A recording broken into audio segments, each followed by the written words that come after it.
कैसे लगेगा? नहीं, चुटकुला नाचिए। कैसे लगेगा कमेंट बॉक्स में जरूर बताइएगा। वो तो मेरे 3 साल प्यार आशीर्वाद दीजिएगा।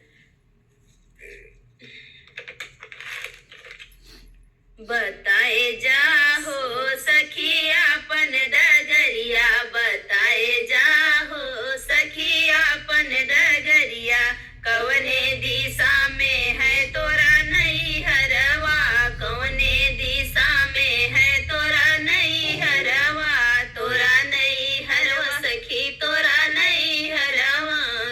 कवने दिशा में ससुररिया, बताए जाहो सखिया अपन डगरिया, बताए जाहो सखिया अपन डगरिया, बताए जाहो सखिया अपन डगरिया,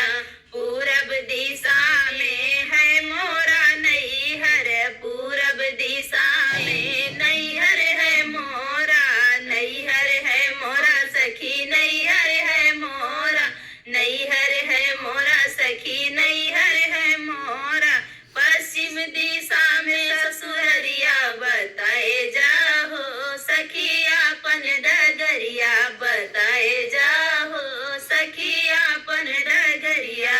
के करहु तुही बारी दुलारी, के करहु तुही बारी दुलारी, बारी दुलारी सखी बारी दुलारी, बारी दुलारी सखी बारी दुलारी, के कर लगा बहुआ या, बताए जाहो सखिया अपन डगरिया, बताए जाहो सखिया अपन डगरिया, अरे के कर लगा बहुअरिया, बताए जाहो सखिया अपन डगरिया, बताए जाहो सखिया अपन डगरिया, राजा जनक जी के बारी दुलारी, राजा जनक जी के बारी दुलारी, बारी दुलारी सखी बारी दुलारी, दशरथ के लागी बहुरिया, बताए जाहो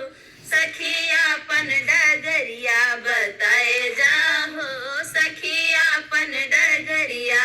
के करहु तुही बारी बियहिया, के करहु तुही बारी बियहिया, बारी बियहिया सखी बारी बियहिया, के कर लगा भौजैया, बताए जाहो सखिया अपन डगरिया, बताए जाहो सखिया अपन डगरिया,